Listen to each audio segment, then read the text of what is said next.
Assalamualaikum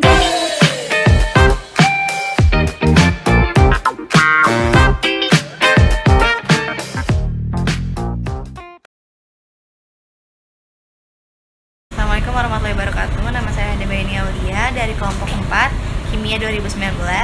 Di sini saya dan teman-teman saya ingin mempresentasikan hasil diskusi kelompok kami yang bertemakan identitas nasional. Hakikatnya manusia merupakan makhluk sosial yang tidak mampu untuk hidup sendiri, melainkan membutuhkan orang lain dalam hidupnya. Pada akhirnya manusia hidup secara berkelompok dan bersekutu. Dalam hidup berkelompok, manusia berusaha untuk mengatur dan mengarahkan tercapainya tujuan hidup yang besar, dimulai dari lingkungan yang terkecil sampai yang terbesar, dimulai dari keluarga sampai suku, negara, dan bangsa. Mereka membentuk, mengatur, dan mengarahkan tercapainya tujuan hidup yang besar, dimulai dari lingkungan yang terkecil sampai yang terbesar, dimulai dari keluarga sampai suku, negara, dan bangsa. Mereka membentuk negara sebagai persekutuan hidupnya. Negara merupakan suatu organisasi yang dibentuk oleh kelompok manusia yang memiliki cita-cita bersatu, hidup dalam daerah tertentu, dan mempunyai pemerintahan yang sama. Negara dan bangsa memiliki arti yang berbeda. Negara merupakan organisasi kekuasaan dari persekutuan hidup manusia, maka bangsa lebih menunjuk pada persekutuan hidup manusia itu sendiri. Di dunia ini masih ada bangsa yang belum bernegara. Demikian pula orang-orang yang telah bernegara yang pada mulanya berasal dari banyak bangsa dapat menyatakan dirinya sebagai suatu bangsa. Baik bangsa maupun negara memiliki ciri khas yang membedakan satu sama lain. Ciri khas sebuah bangsa merupakan identitas dari bangsa yang bersangkutan. Ciri yang dimiliki negara juga merupakan identitas dari negara yang bersangkutan. Identitas-identitas yang disepakati dan diterima oleh bangsa menjadi identitas nasional bangsa. Pemerintah di Indonesia sudah lama menjadi mimpi buruk banyak orang di Indonesia. Kendati pemahaman masyarakat tentang pemerintah sangatlah berbeda-beda, namun setidaknya sebagian besar dari masyarakat membayangkan bahwa dengan adanya pemerintah, masyarakat akan dapat memiliki kualitas pemerintahan yang lebih baik. Antara masyarakat yang ada di Indonesia membayangkan bahwa negara memiliki tata kelola pemerintah yang lebih baik, maka kualitas pelayanan publik menjadi semakin baik, angka korupsi pun akan semakin rendah, dan pemerintah menjadi semakin peduli terhadap rakyatnya. Dewasa ini, permasalahan yang dialami oleh bangsa Indonesia semakin kompleks dan semakin syarat. Oknum-oknum organisasi pemerintah yang seyogyanya menjadi panutan rakyat, banyak yang tersandung masalah hukum. Eksistensi pemerintah yang baik, yang sering disebut good governance, yang selama ini dielulukan, faktanya saat ini masih menjadi mimpi dan hanyalah sebatas jargon belaka. Indonesia harus segera terbangun dari tidur panjangnya. Maka dari itu, pemerintah Indonesia berinisiatif akan membangun Indonesia ini dalam sistem pemerintahnya agar dapat menjadi lebih baik dan menggunakan sistem pemerintahan yang berlandaskan kejujuran dan ketulusan. Perkenalkan, saya Alfonsa Maurena Widya Carita Santi. Saya akan menjelaskan mengenai pengertian identitas nasional. Kata identitas berasal dari bahasa Inggris yang berarti ciri-ciri, tanda-tanda, maupun jati diri yang melekat pada diri seseorang yang dapat membedakan orang tersebut dengan orang yang lain. Identitas menjadi payung atau wadah yang dapat menerangkan konsepsi ataupun ekspresi diri orang tersebut. Dalam arti terminologi antropologi, identitas adalah sifat khas yang dimiliki seseorang yang dapat menerangkan tindakan orang tersebut sesuai dengan kesadaran dirinya, golongan, kelompok, komunitas, ataupun negaranya sendiri. Identitas diartikan sebagai ciri atau keadaan khusus yang dimiliki seseorang yang meliputi norma, nilai, ataupun simbol ekspresi yang dapat digunakan sebagai ikatan sosial untuk membangun solidaritas antar sesama. Di mana solidaritas itu sendiri digunakan untuk menghadapi kekuatan luar yang menjadi simbol ekspresi yang dapat dijadikan sebagai pembenaran atas tindakan yang telah dilakukan, baik itu tindakan di masa yang lalu, masa sekarang, ataupun di masa yang akan datang. Sedangkan kata nasional berarti identitas yang melekat dalam diri seseorang maupun sekelompok orang yang memiliki persamaan-persamaan khusus seperti persamaan suku, persamaan budaya, persamaan agama, maupun persamaan-persamaan tujuan ataupun cita-cita di masa yang akan datang. Jadi, identitas nasional ialah jati diri yang melekat dalam diri seseorang maupun sekelompok orang yang dapat membentuk suatu bangsa dengan berbagai suku bangsa, agama, budaya, wilayah Nusantara, serta ideologi Pancasila. Identitas nasional tidak terlepas dari nasionalisme yang berhubungan dengan jati diri bangsa Indonesia tersebut. Jati diri bangsa dapat diartikan sebagai totalitas penampilan bangsa Indonesia yang dapat membedakan dirinya dengan bangsa yang lain, sehingga orang-orang luar dapat mengetahui bahwa bangsa Indonesia memiliki ciri khas atau ciri terkhusus yang dapat dibedakan dengan bangsa yang lain. Sehingga kita sebagai warga negara Indonesia sangat penting untuk menjaga identitas bangsa Indonesia. Karena itu merupakan pembenaran atas tindakan yang kita lakukan dalam berkehidupan berbangsa dan bernegara, supaya kita tetap memegang teguh nilai-nilai yang terkandung dalam identitas nasional kita, yakni nilai-nilai dalam ideologi Pancasila. Perkenalkan, nama saya Arilda Meria Magdalena dengan NPM 1917011095 dari kelompok 4 Kimia 2019.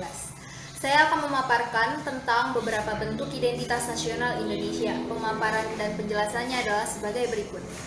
Yang pertama, kita punya bahasa nasional atau bahasa persatuan, yaitu bahasa Indonesia. Nah, bahasa Indonesia ini berawal dari bahasa Melayu yang digunakan pada saat itu sebagai bahasa pergaulan, yang kemudian diangkat menjadi bahasa nasional pada saat Sumpah Pemuda tanggal 28 Oktober 1928. Kemudian yang kedua, kita punya bendera negara, yaitu sang merah putih, di mana warna merahnya melambangkan keberanian dan warna putihnya melambangkan kesucian. Nah, bendera merah putih ini pertama kali dikibarkan pada saat 17 Agustus 1945. Kemudian sebelumnya, bendera ini sempat ditunjukkan pada saat Sumpah Pemuda tanggal 28 Oktober 1928. Kemudian yang ketiga, kita punya lagu kebangsaan Indonesia, yaitu Indonesia Raya, di mana lagu ini pertama kali dinyanyikan pada saat Sumpah Pemuda.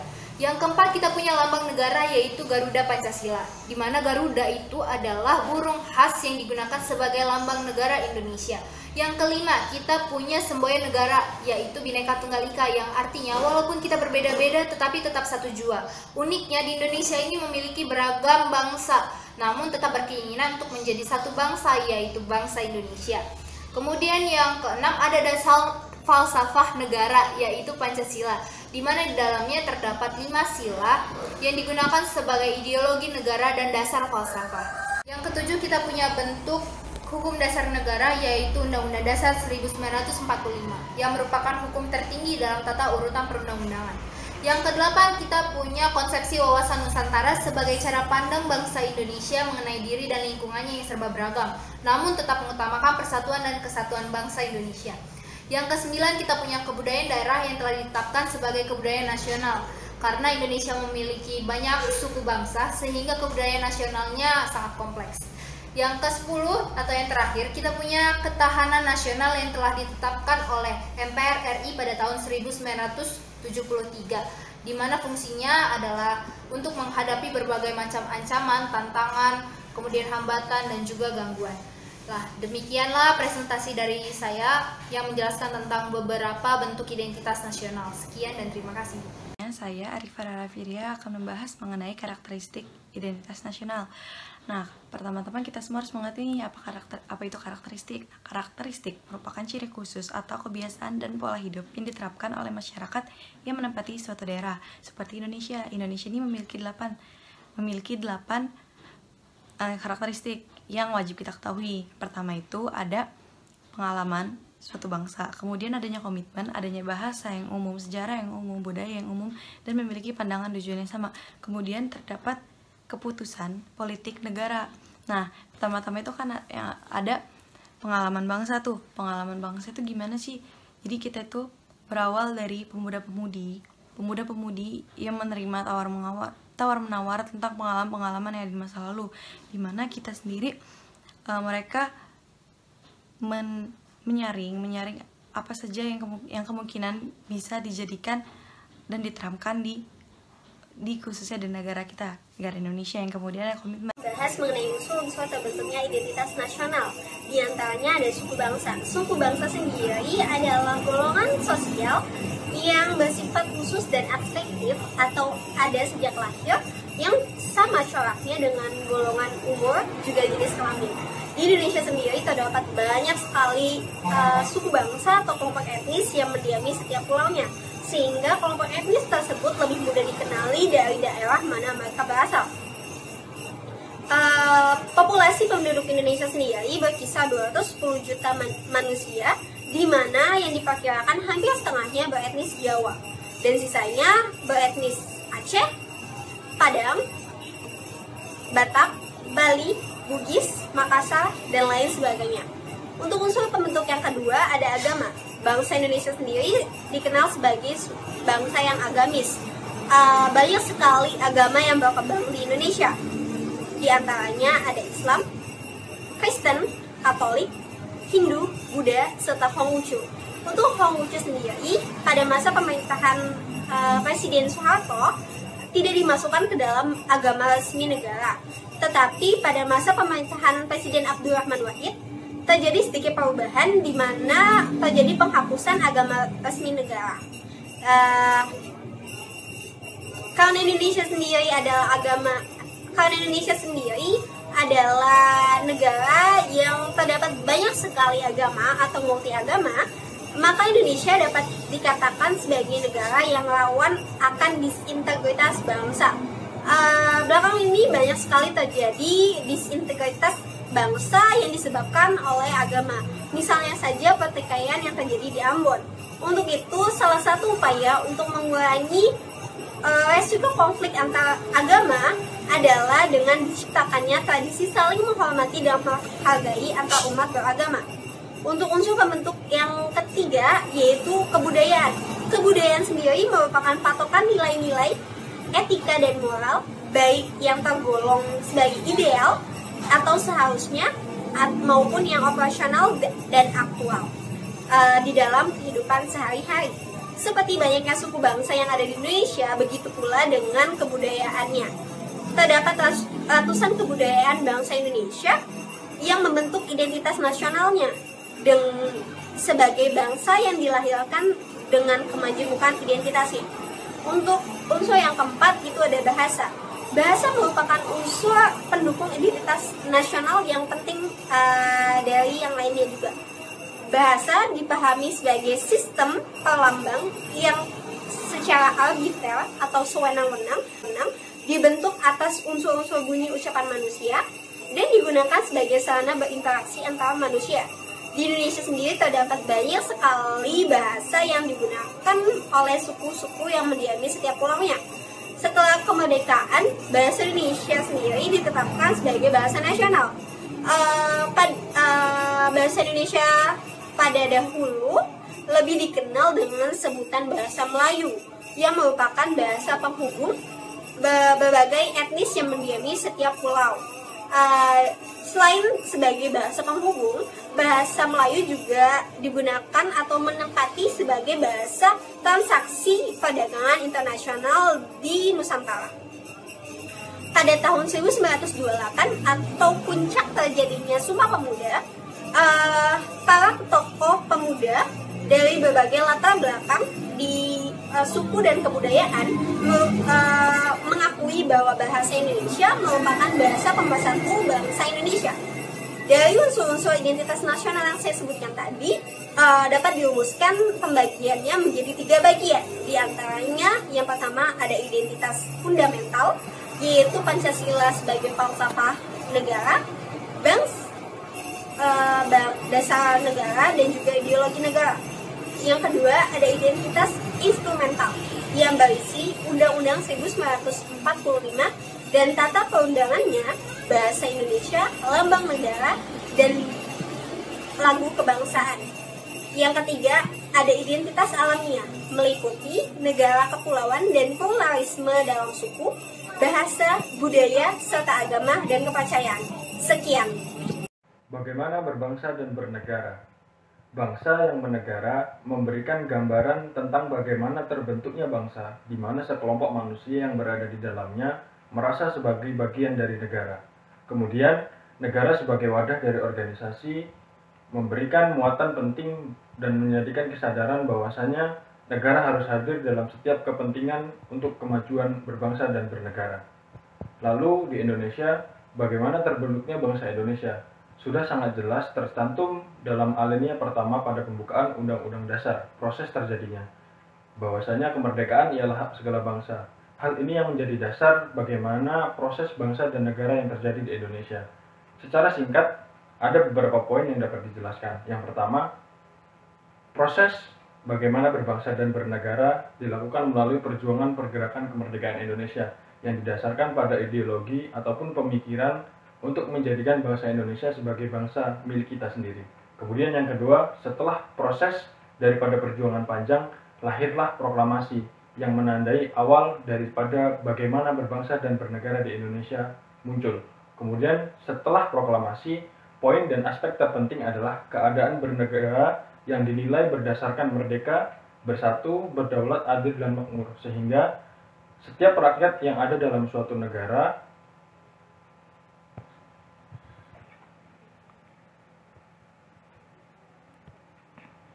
sehingga muncul kesadaran dalam diri masyarakat untuk tetap mempertahankan keberadaan bangsa dan negaranya. Kemudian, proses bangsa yang lahir di Indonesia tercipta dari suatu gerakan perubahan yang didasari pada perjuangan kemerdekaan. Kemudian, lalu timbul rasa ingin memiliki dan mencintai sebuah negaranya. Begitulah bagaimana proses berbangsa dan bernegara yang ada di Indonesia. Adapun proses berbangsa dan bernegara ditunjukkan pada dua masa, yakni masa sebelum kemerdekaan dan masa sesudah kemerdekaan atau pada masa sekarang. Masa sebelum kemerdekaan lebih berorientasi pada perjuangan dalam melawan penjajah. Dari tinjauan sejarah zaman Sriwijaya pada abad ke-7 dan Kerajaan Majapahit abad ke-13 telah ada upaya untuk menyatukan Nusantara. Namun, para penguasa belum memiliki kemampuan yang cukup untuk mempertahankan kejayaan yang telah dicapai yang menyebabkan kehancuran. Di samping itu, kehancuran juga disebabkan karena kerajaan tradisional tersebut belum memahami konsep kebangsaan dalam artian luas. Proses kehidupan berbangsa dan bernegara mulai berkembang sejak Sumpah Pemuda dikumandangkan ke seluruh Nusantara. Dalam periode selanjutnya, secara nyata, mulai dari persiapan kemerdekaan Indonesia pada masa kedudukan Jepang, dan puncaknya adalah ketika proklamasi kemerdekaan Indonesia pada tanggal 17 Agustus 1945. Sedangkan proses berbangsa dan bernegara pada masa sekarang erat kaitannya dengan hakikat pendidikan kewarganegaraan, yaitu upaya sadar dan terencana untuk mencerdaskan kehidupan bangsa bagi warga negara dengan menumbuhkan jati diri dan moral bangsa sebagai landasan pelaksanaan hak dan kewajiban dalam bela negara demi kelangsungan kehidupan dan kejayaan bangsa dan negara.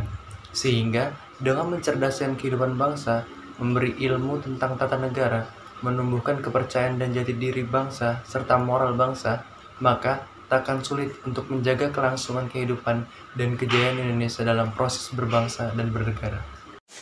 Baik, nama saya Pierre Mahasiswa Putra. Saya akan menjelaskan tentang faktor identitas nasional. Faktor identitas nasional umumnya terbagi menjadi dua, yaitu subjektif dan objektif. Subjektif di sini meliputi historis, kemudian media sosial, dan politik.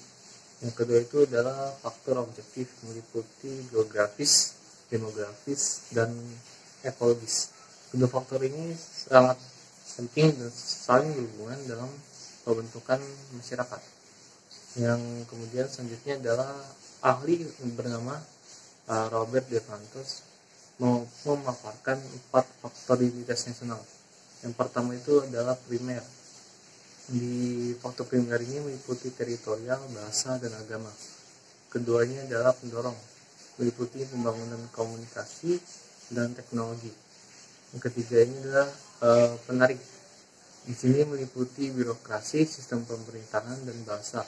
Seperti kita tahu, bahasa kesatuan dan kesatuan kita adalah bahasa Indonesia yang sekaligus menjadi bahasa identitas nasional kita. Yang keempat ini adalah reaktif, meliputi penjajahan alternatif identitas. Nah, seperti yang kita tahu, kita dijajah oleh Belanda selama 3,5 abad, menyebabkan kita akhirnya bersama-sama melawan Belanda. Nah, dari sanalah pembentukan masyarakat dapat terjadi. Sekian dari saya, terima kasih. Saya Herita Julianti, NPM 1957-01-1003. Di sini saya akan menjelaskan tentang terbentuknya bangsa Indonesia. Pada identitas negara, Indonesia merupakan salah satu identitas yang telah melekat pada negara Indonesia adalah Bhinneka Tunggal Ika. Ungkapannya, Bhinneka Tunggal Ika dalam lambang nasional terletak pada simbol burung Garuda dengan simbol yang mewakili sila-sila dasar negara Pancasila. Beberapa bentuk nasional Indonesia adalah sebagai berikut, dibagi menjadi 10. Yang pertama, yaitu bahasa nasional atau bahasa Indonesia, yaitu pada Persatuan Indonesia. Bahasa Indonesia berawal dari bahasa Melayu yang digunakan sebagai bahasa pergaulan yang kemudian diangkat sebagai bahasa nasional pada tanggal 28 Oktober 1928. Yang kedua yaitu bendera negara sang merah putih, karena merah melambangkan keberanian dan warna putih melambangkan kesucian. Bendera merah putih pertama kali dikibarkan pada tanggal 17 Agustus 1945, namun pernah dikibarkan pada Sumpah Pemuda. Yang ketiga yaitu lagu kebangsaan nasional, yaitu Indonesia Raya. Lagu Indonesia sebagai lagu kebangsaan pertama kali dinyanyikan pada tanggal 28 Oktober 1928. Yang keempat yaitu lambang negara, yaitu Garuda Pancasila.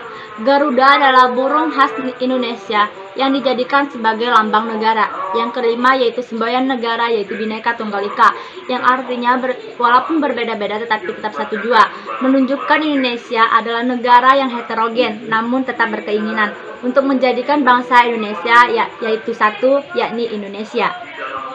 Yang keenam yaitu dasar falsafah negara, yaitu Pancasila, berisikan 5 sila yang dijadikan sebagai dasar falsafah dan ideologi dari negara Indonesia.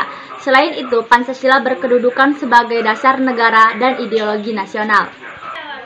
Yang ketujuh yaitu hukum dasar negara, yaitu Undang-Undang Dasar 1945, merupakan hukum dasar tertinggi dalam tata urutan perundang-undangan dan dijadikan sebagai pedoman penyelenggaraan negara. Yang kedelapan yaitu bentuk negara kesatuan Republik Indonesia. Bentuk negara kita adalah kesatuan, bentuk pemerintah kita adalah republik, dan sistem politik yang digunakan adalah sistem demokratis. Yang kesembilan yaitu konsep wawasan Nusantara sebagai cara pandang bangsa Indonesia mengenai diri dan lingkungan yang serba beragam dan memiliki nilai strategis dengan mengutamakan persatuan dan kesatuan bangsa serta kesatuan wilayah dalam menyelenggarakan kehidupan dan bermasyarakat, berbangsa dan bernegara untuk mencapai suatu tujuan nasional. Yang ke-10 yaitu kebudayaan daerah yang telah diterima sebagai kebudayaan nasional. Sebagai negara kesatuan Indonesia memiliki kebudayaan daerah yang sangat kompleks. Sekian dari saya, Herita Julianti. Sebelumnya terima kasih, dan bila ada kata yang salah saya mohon maaf. Di sini saya Wahidatun Nurhasana akan menyimpulkan apa yang telah dibahas oleh kelompok kami. Jadi, identitas nasional adalah kepribadian nasional atau jati diri yang dimiliki suatu bangsa, yang membedakan suatu bangsa yang lain dengan yang lainnya. Identitas nasional dalam konteks bahasa cenderung mengacu pada kebudayaan, adat istiadat, dan ciri khas suatu negara. Sedangkan identitas nasional dalam konteks negara tercermin dalam simbol-simbol kewarganegaraan seperti Pancasila. Identitas nasional Indonesia antara lain bahasa nasional atau bahasa persatuan, yaitu bahasa Indonesia. Bendera negara yaitu sang merah putih, lagu kebangsaan yaitu Indonesia Raya, lambang negara yaitu Pancasila, semboyan negara yaitu Bhinneka Tunggal Ika, dasar falsafah negara yaitu Pancasila, konstitusi atau hukum dasar negara yaitu Undang-Undang 1945, bentuk negara kesatuan Republik Indonesia yang berkedaulatan rakyat, konsepsi wawasan Nusantara, serta kebudayaan daerah yang diterima sebagai kebudayaan nasional. Penerapan tentang identitas nasional harus tercermin dalam pola pikir serta pola sikap yang senantiasa mendahulukan kepentingan bangsa dan negara di atas kepentingan pribadi dan golongan. Dengan kata lain, identitas nasional menjadi pola yang mendasari cara berpikir, cara bersikap, dan cara bertindak dalam rangka menghadapi berbagai masalah menyangkut kehidupan bermasyarakat, berbangsa, dan bernegara. Implementasi identitas nasional senantiasa berorientasi pada kepentingan rakyat dan wilayah tanah air secara utuh dan menyeluruh.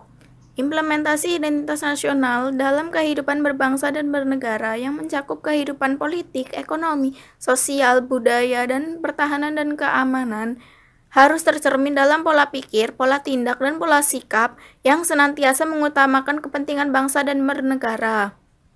Terdapat dua faktor penting yang membentuk identitas nasional, yaitu faktor kondisional dan faktor primordial. Mungkin itu yang dapat kami sampaikan, kurang lebihnya kami mohon maaf. Wassalamualaikum warahmatullahi wabarakatuh.